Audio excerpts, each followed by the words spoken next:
think if we stopped and asked anybody out here, no one would know the story. No one would.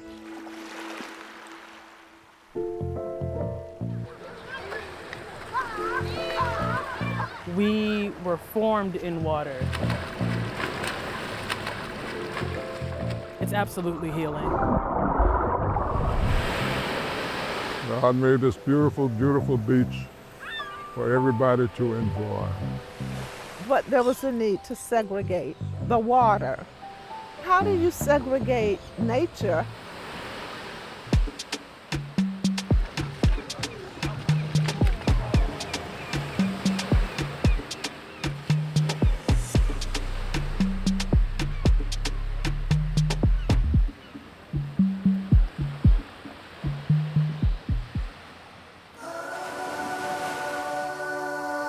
We sit in water for 9 months in our mother's womb. We are already forming in water. My name is Kimbrielle Finch, and I am a water safety advocate.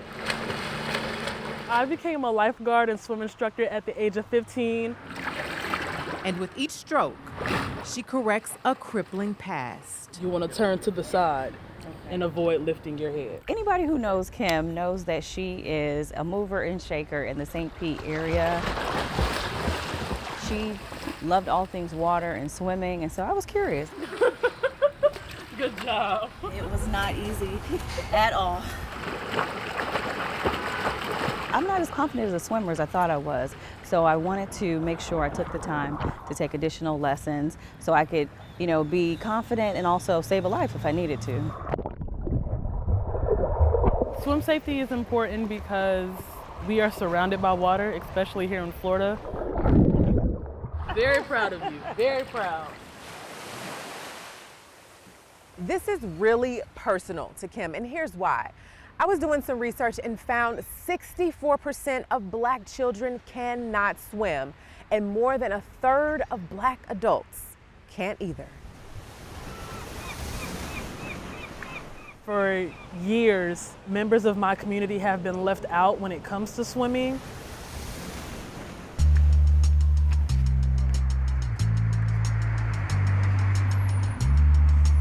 We could not wait until things was given to us. We had to push. You can explain so much of the present by understanding Because of your skin color. the past. That's right. Yeah, I do. And inside Jetson's creative trends, you'll learn a little bit of both. Done been through it. It's always been there. Yeah. My name is Jetson Grimes, and I've been living in this community all of my life. At 85 years old, Jetson has also lived through Jim Crow. And we're not just talking about separate water fountains or schools or having to ride the back of the bus. They just felt that the water was theirs. He lived at a time when segregation also spanned the seas. They made every effort not to let us come to the beaches. It's a unique chapter of our country's history of racial segregation, one that set Florida apart.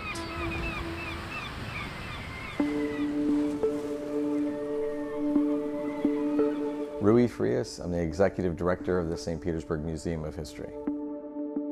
When you're in school and you're learning about the modern civil rights era of the 1940s, 50s, 60s, and early 70s, you learn about places like Selma and Montgomery and Jackson and Atlanta. And a group of whites attacked a racially mixed group of demonstrators. Maybe, if you're lucky in Florida, you'll learn about St. Augustine. Rarely do you hear about Tampa Bay, which is unfortunate. So you have miles of public beaches that is completely segregated from the African American population. But what we had that a lot of other places did not have were these wade-ins because of our location on the water. Wade in the water. I felt that if they don't want me there, I'm gonna be there. Wade. You have to stand for something. You have to resist when people are giving you an injustice.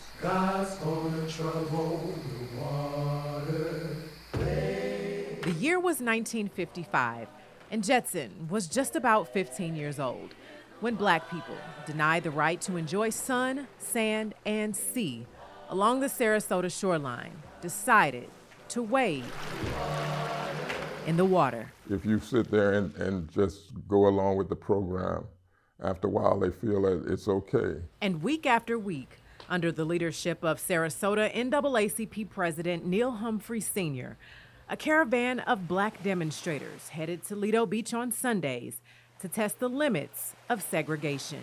I think I participated in 2 of them. Limits that said because of their color, they did not belong. It was just the resistance that you can't keep me from being a part of the integration of the beaches. I can remember one of the ladies came up to one of the individuals during that period and said, if we build you a pool in your community, would you stop coming to the beach? Some will say, well, yeah, if you build us a pool, maybe we'll stop coming to the beach.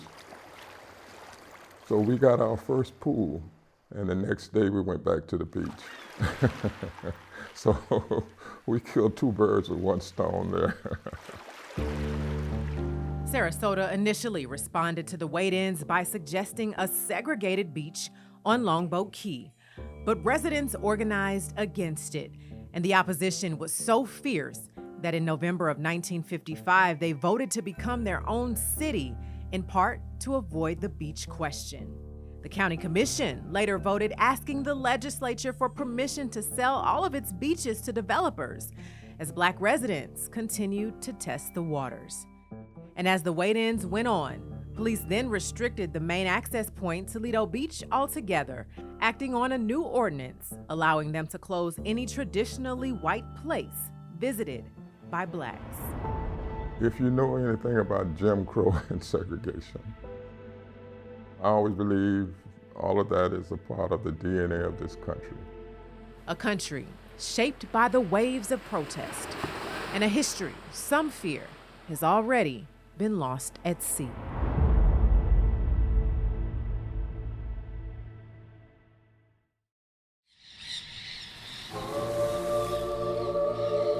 Most people who live here now would never know the story of Spa Beach. I want them to learn the history.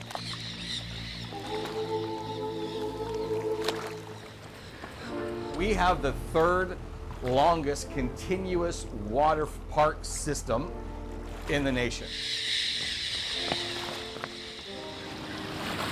And we're looking across the water at the $100 million pier. You see all kinds of people, all races, creeds. Well, it wasn't like this just 60 years ago. A trolley tour through downtown St. Pete. All right, off we go. Thank you all so much for joining us today. Tells yet another story of resistance. We had stuff that a lot of the other southern states did not, like we had wade-ins. A crusade so coordinated and so consequential. Yet few ever learn this quest for equality. We're surrounded by water everywhere, so Spa Beach quickly becomes our most popular and our only beach for the longest time if you were white. African Americans weren't allowed on the pier. African Americans weren't allowed to swim in Spa Pool or use Spa Beach. When I was a kid growing up in downtown St. Pete, I didn't realize where we are now was the South Mole Beach. This was the Black Beach by law. And the word beach, you have to use pretty liberally because the beach was about 20 yards wide. Gwendolyn Reese, president of the African American Heritage Association. What memories do you have of coming to South Mole? Pleasant ones. This was the only beach we had. Shunned from the shores of Spa Beach just north of the pier, St. Petersburg's Black community had to stay south, next to the sewage plant. Right over there, The spa beach was over there. Here we are, same water, flowing back and forth. But there was a need to segregate the water. But it wasn't the water, it was the people. To segregate the people. People who by the summer of 1955 had had enough. It was summertime, and a master plan was about to unfold. A group of Black people headed to the pool at Spa Beach, knowing they couldn't get in.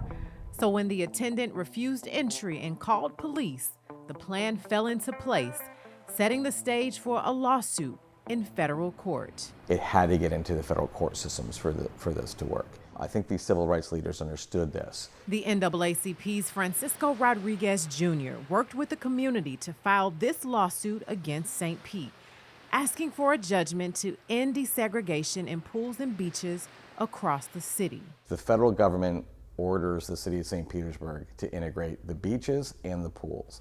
Of course, the city ignores that order. The city appealed all the way to the Supreme Court, but justices refused to hear the case. So, on April Fool's Day, the order to desegregate stood for good. But this is Florida, right? So we don't really listen to the federal government sometimes, and we ignored the order. The St. Petersburg Times back then, in a headline, said that 8 Negro children entered the water at Spa Beach, and they were promptly removed by the police. So this was the first of our major wade-ins.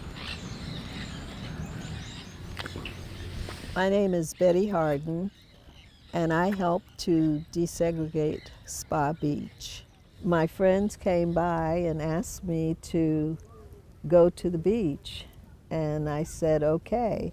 Next thing I know, we were kind of in the water and splashing around. And in this very photo, cameras capture a young Betty Harden breaking barriers. There were cameras around taking pictures of us, and I said, that's me. Do you consider yourself a history maker? I had not considered myself a history maker, but looking back, I think that I have been. It was hard to see in that moment because instead of allowing them to stay that day, the city closed the beach altogether. But it didn't stop the pushback. 2 days later, 19-year-old David Isom tested his court-given right to swim at Spa Pool. The beach was closed, Spa Pool was closed and drained. Spa Beach remains closed for nearly a year. The city finally gave in, and Spa Beach opened to both races for good. These stories are not meant to cause shame. They're not meant to cause embarrassment. They're just meant to tell the stories of the people, their lives, the struggles they went through, the accomplishments, the successes, and we're still here. Down right. Yet, when you look around, there's not much that tells this story. If we don't capture it in markers, in art, in stories, they will be totally lost in just a couple of generations. They're almost lost now.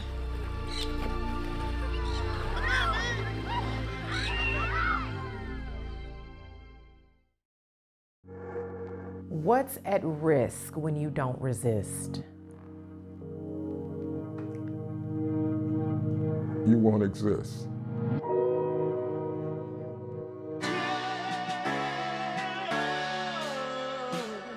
This fervent fight for freedom in St. Pete and Sarasota happened all across the state. As Black people stood up and said no to Jim Crow. Your power is togetherness. White and Negro demonstrations That resistance was key in St. Augustine. through St. Augustine on June 21st. Where in 1964, demonstrators waded in the whites-only water, and their peaceful protests were sometimes met with violence. Down the coast in Fort Lauderdale, historians say as many as 200 Black residents waded in the water in 1961 after Broward County refused to build a road to the area's only Black beach.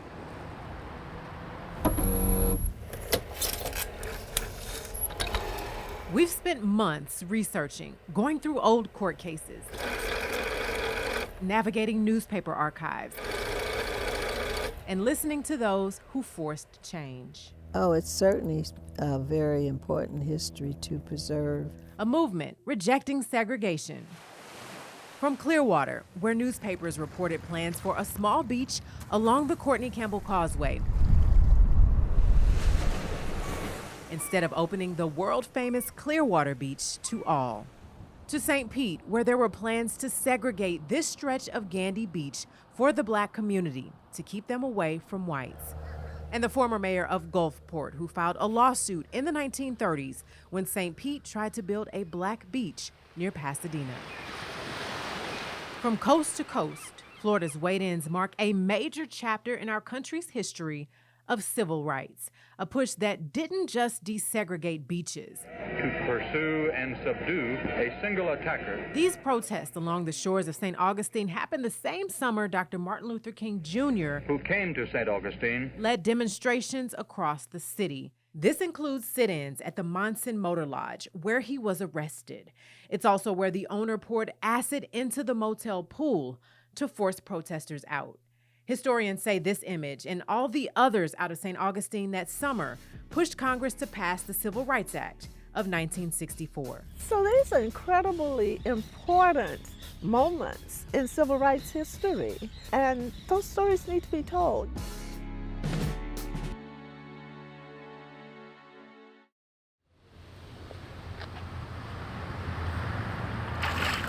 Our history of racial segregation at beaches and pools is in the past. Very good job. But many believe it created the dire disparities we see today. And we're gonna go into a float.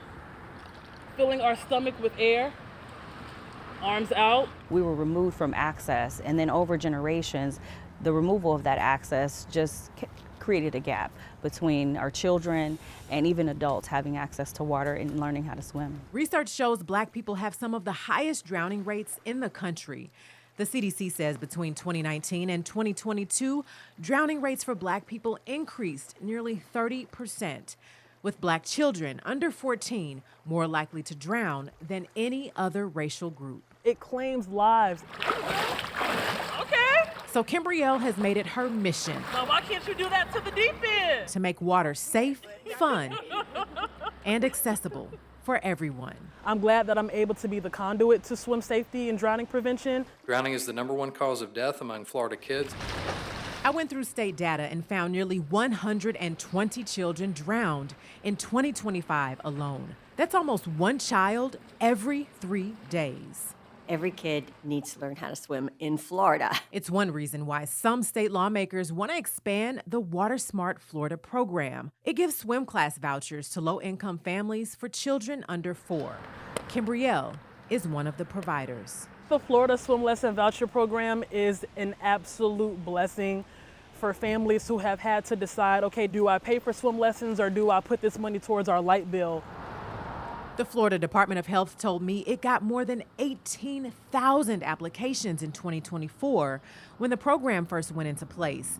And while it only planned to give out 3,500 vouchers, grants boosted that number to more than 4,900. Today, though, I asked for the committee support. Seeing the demand, some lawmakers now want to raise the age limit to 7. I would love for funded resources like the Florida Swim Lesson Voucher Program to be accessible to children of all ages because our communities are heavily being affected by the drowning statistics.